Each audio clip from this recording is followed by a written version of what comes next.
Que se cumplen 127 años del nacimiento del general Tiburcio Fernández. Y es un día particularmente especial porque también con este día prácticamente se inician la conmemoración del centenario del levantamiento armado de los mapaches de la Brigada Libre de Chiapas. Es importante reconocer que este movimiento no fue un movimiento de intelectuales. No hay dentro del ejército mapache quienes se dedicaran a hacer las grandes tesis que modificaran a la nación o que propusieran un nuevo orden de ideas.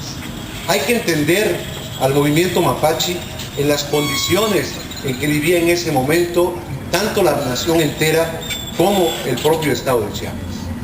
Chiapas, como su nombre lo indica, no es una unidad perfecta. Chiapas es un plural. Chiapas es el plural de Chiapa.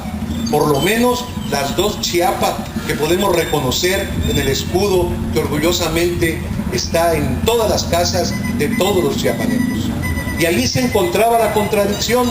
Para 1911, cuando estalla la revolución en México, cuando la muerte de Francisco I. Madero, en Chiapas había una pugna para poder llevar la capital de San Cristóbal a Tuxtla y de Tuxtla a San Cristóbal.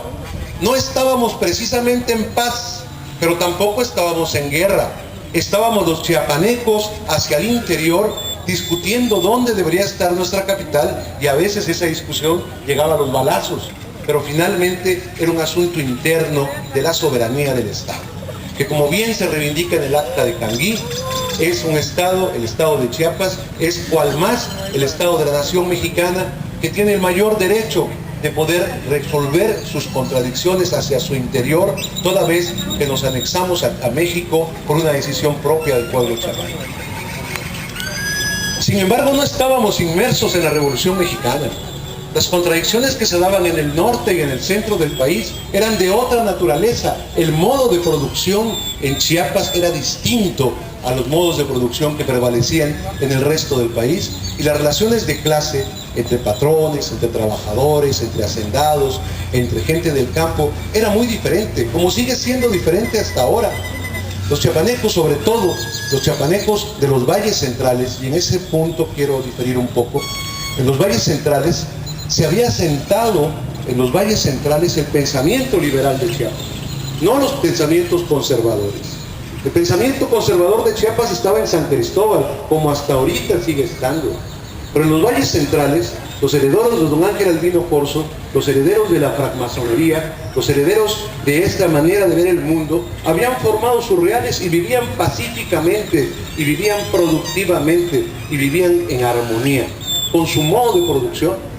En una sociedad en que el circulante no existía, donde una vaca costaba 50 centavos y además no te la pagaban en moneda, entonces era lógico que se tuvieran las llamadas tiendas de raya, porque se iba tachando la cuenta que iban acumulándose los vaqueros, los campesinos, pero que era la manera en que podía retribuírseles el salario y descontárseles los insumos que se les estaban dando.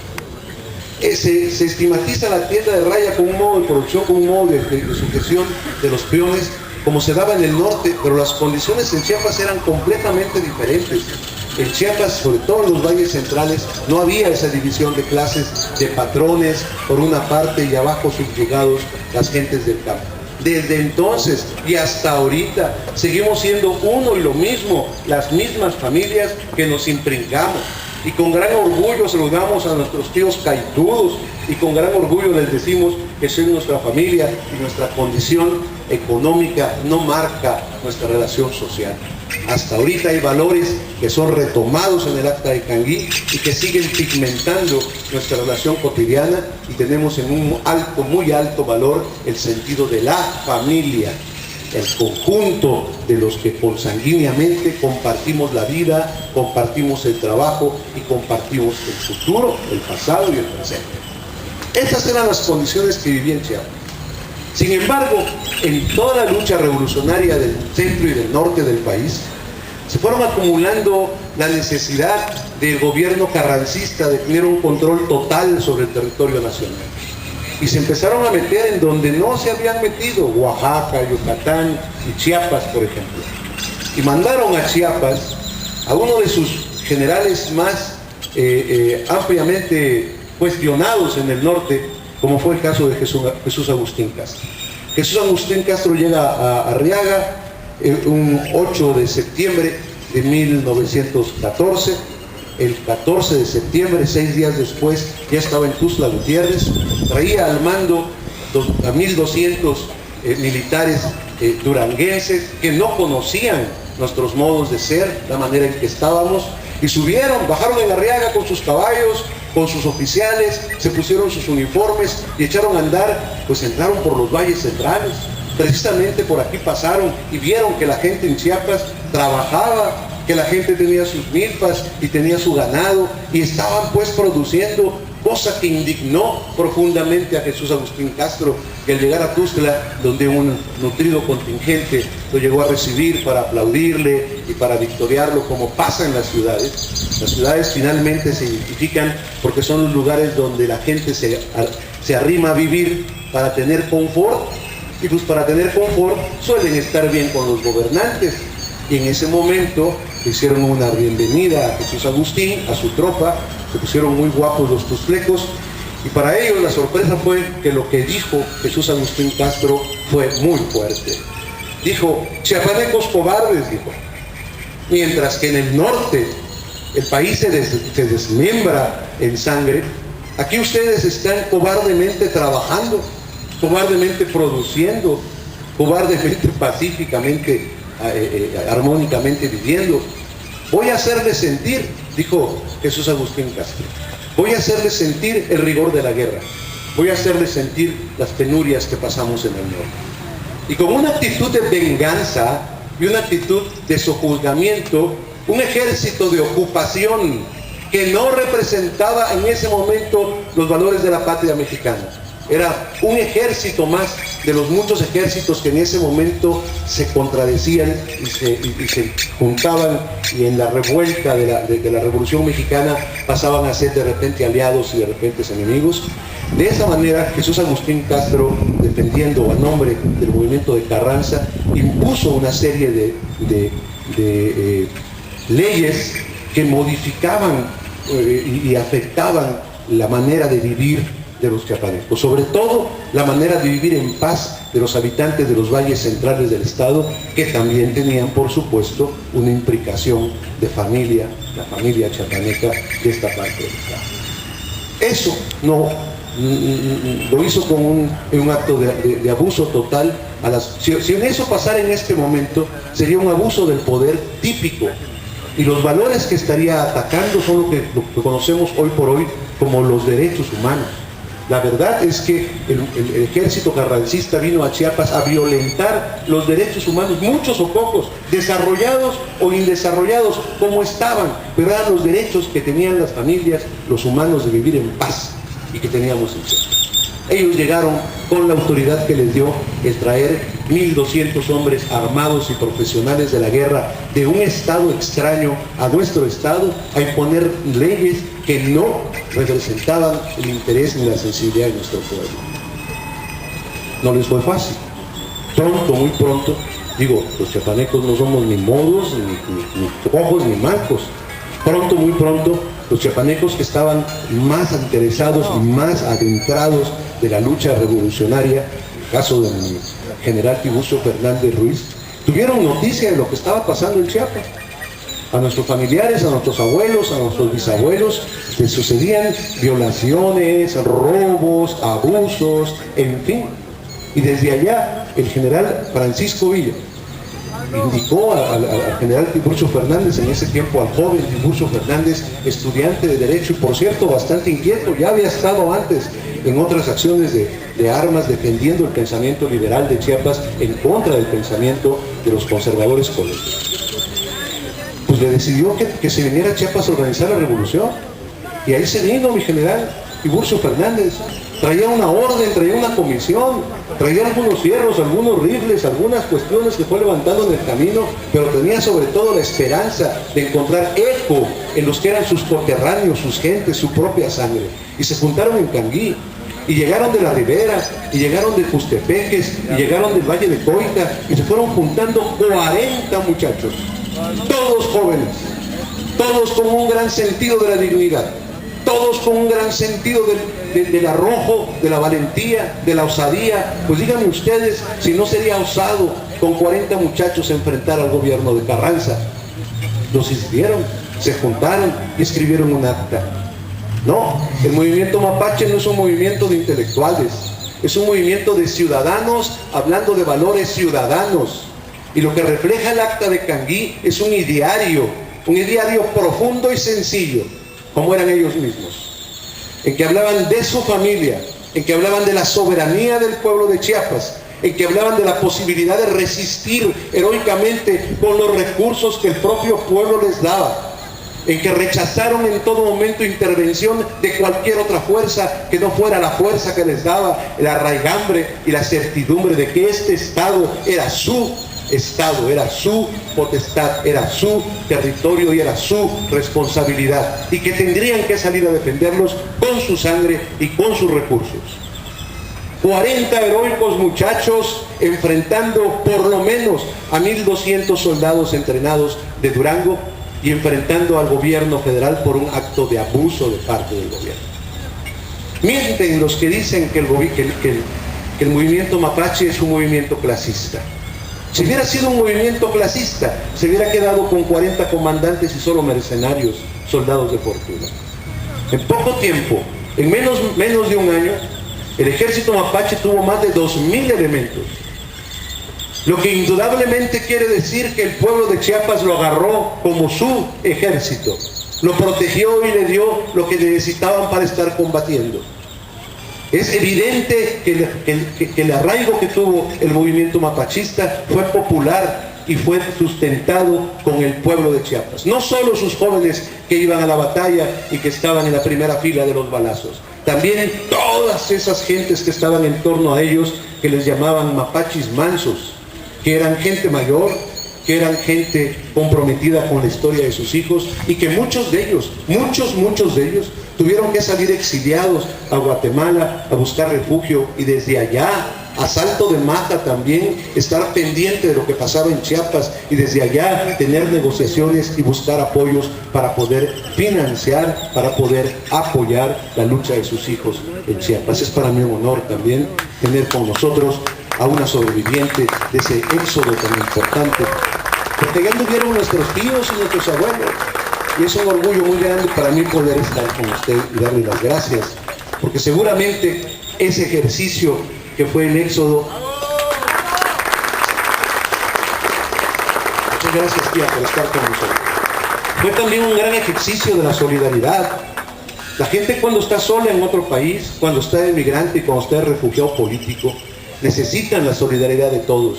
Y seguramente, no tengo la menor duda, de las manos de la tía salió por una sonrisa, una tortilla, un abrazo para los otros miserables, porque en esa condición andábamos pues nuestros tíos, nuestros abuelos, en un país diferente. Mientras nuestros hijos, los jóvenes de entonces se enfrentaban valientemente al ejército carrancista. Son claras pues las demandas del movimiento mapache: respeto a la dignidad de las personas, respeto a la propiedad de las personas, respeto a las instituciones formadas por chiapanecos, respeto a las autoridades que disolvió Agustín Castro, pero que eran las formas propias que tenían los chiapanecos de organizarse, respeto a la autonomía, respeto a la autodeterminación, respeto a la vida, respeto al trabajo, respeto a la familia. Son sencillas razones, pero son muy importantes razones. Es muy importante recordar esto hoy, en el 127 aniversario del nacimiento de mi general Tiburcio Fernández, hoy en que empiezan también la conmemoración del centenario del Acta de Canguí, porque a partir de hoy, a lo largo de los próximos 8 meses, tenemos la oportunidad de revisar nuevamente lo que se ha escrito, lo que se ha dicho y lo que se ha puesto en blanco y negro. Nosotros tenemos tatuados en la sangre las historias de nuestros viejos y vemos en los libros las historias del poder, las historias del gobierno, las historias de los que finalmente fueron vencedores, la historia oficial.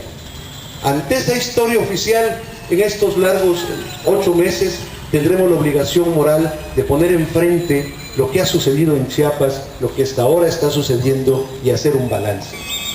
¿Valió la pena el movimiento armado? ¿Hasta dónde hoy seguimos siendo herederos no solo de sangre, sino también de espíritu de la Brigada Libre de Chiapas? ¿Sigue palpitando en nuestros corazones como seguramente palpitaba en el corazón de don Tiburcio y de sus gentes el espíritu de Chiapas libre? ¿Seguimos identificándonos como un pueblo que tiene derecho a la autodeterminación? ¿Seguimos considerándonos una patria, nuestra enorme patria chica? ¿Seguimos siendo pues esa tintura que caracteriza a los chiapanecos, o ya entre el internet, el Facebook, la escuela oficial, las telenovelas, se disolvió ese espíritu? Queda acá como presencia clara que el espíritu de Chiapas Libres está vivo. Queda claro también que habrá que trabajar, habrá que retomar las tesis, habrá que analizar cuestiones muy importantes sobre las particularidades de los valles centrales, de la costa, de los altos de Chiapas, para poder justificar plenamente que el movimiento mapache, el movimiento de la División Libre de Chiapas, es un movimiento que sigue en nuestros corazones, porque en los corazones de Chiapas sigue existiendo la dignidad que ellos defendieron y a la cual rendimos hoy justo homenaje, justo reclamo. Esa es la convocatoria en términos generales que hacemos los que nos hemos dado por llamar Mapachisco. Que el Acta de Canguí, que el centenario no pase a oscuras, pero no solo eso, que este tiempo sirva para poder hacer una profunda reflexión y volver a reescribir esa historia que se escribió con la visceralidad del gobierno imperante a nivel nacional, pero que en Chiapas sigue palpitando nuestra propia condición, lo que nosotros sabemos, lo que nosotros hemos mamado en las pláticas con nuestros abuelos, con nuestros tíos, con nuestros viejos, con los que fueron precisamente los que dieron la vida para luchar por esta situación. Y de esto yo quiero rescatar sobre todo una cosa. Quiero rescatar un valor fundamental del movimiento mapache. Sin eso no hubiéramos podido haber tenido el triunfo de haber expulsado de Chiapas el ejército carrancista. La juventud, la osadía, el amor por la familia, el espíritu de libertad. Raudos jinetes por la sierra podían atacar a Tuxtla en la mañana, regresarse a Villaflores y estar en Tonalá también haciendo lo que tenían que hacer, su guerra. Que quede claro, cuando yo digo que el movimiento mapache fue un movimiento en defensa de los derechos humanos de los que entonces habitaban, no quiero decir de ninguna manera que los mapaches no tuvieron también en algún momento sus tropelías y sus atropellos, pero eso no es inherente al espíritu de la lucha. El espíritu de la lucha es la dignidad y el respeto. La guerra por sí misma, la guerra es tierra de abusos. Ya puestos en guerra, todos necesitaban parques y recursos, y algunos se trajo también una muchacha, pero ese es con natural a la guerra, no al ideario. El ideario es claro. El Acta de Canguí deja con toda claridad y con toda sencillez cuáles son los valores que nos unen hasta hoy y que nos dan dignidad. Por eso los invitamos a que con este acto empecemos la conmemoración, con este acto con toda sencillez, pero también con toda dignidad, como lo hicieron nuestros abuelos. Empecemos a recordar quiénes fueron los que hicieron y cuáles fueron sus ideales. Y por último, únicamente quiero recordar algunos nombres de algunos personajes importantes de la Revolución Mapache. Porque Porque sin duda alguna los que descendemos de estas líneas de sangre estamos acá por un milagro. Cada uno de ellos ofrendó su vida, y si Dios la mantuvo al margen y no murieron en la revolución, pues fue porque Dios quiso. Y aquí estamos, somos de alguna manera milagrosos sobrevivientes también de ese movimiento. Los principales jefes militares mapaches fueron, por supuesto, el general de división Tiburcio Fernández Ruiz, el general brigadier de brigada Tirso Castañón, los generales brigadieres Francisco Ruiz, Alberto Pineda, Héctor Macías, Fausto Ruiz, Rubén Culebro, los coroneles Sinar Corso, Jorge Grajales, Leocadio Velasco, Lisandro Bellafuerte, Pablo Camacho, Esaú Aguilar, Venturino Ruiz, Filadelfo Grajales, Virgilio Orantes, mayores Alfonso Zorrilla, Francisco Quevedo, Vicente Rincón, Pacífico Rojas, capitanes primeros Ángel Albino Corso, Federico Castellanos, Agustín Gordillo, Sócrates Fernández, Rutilio Pascasio, Antonio Ruiz, Arturo Ruiz, Budelio Ruiz, Virgilio Culebro, capitanes segundos Francisco Grajales, Venancio Córdoba, Eusebio Palacios, Rubén Cañas, Gregorio Ruiz y muchos distinguidos mapaches, de los que voy a recordar solo a 3, otros más se me pierden. A José María Bernstein Torres, que tuvo a bien escribir algunas notas, y por supuesto a Manuel Franklin Corso, y al muy querido tío David Bustillos, que siendo zapatista se unió a la lucha del movimiento mapache, para que también quede claro que los mapaches no fueron antizapatistas, fueron anticarrancistas por el abuso de la autoridad central en contra del pueblo de Chiapas. Los invitamos pues a todos a que empecemos esta conmemoración, a que chequemos información, a que tallemos el lápiz y a que escribamos también, que tomemos esa historia. Muchas gracias.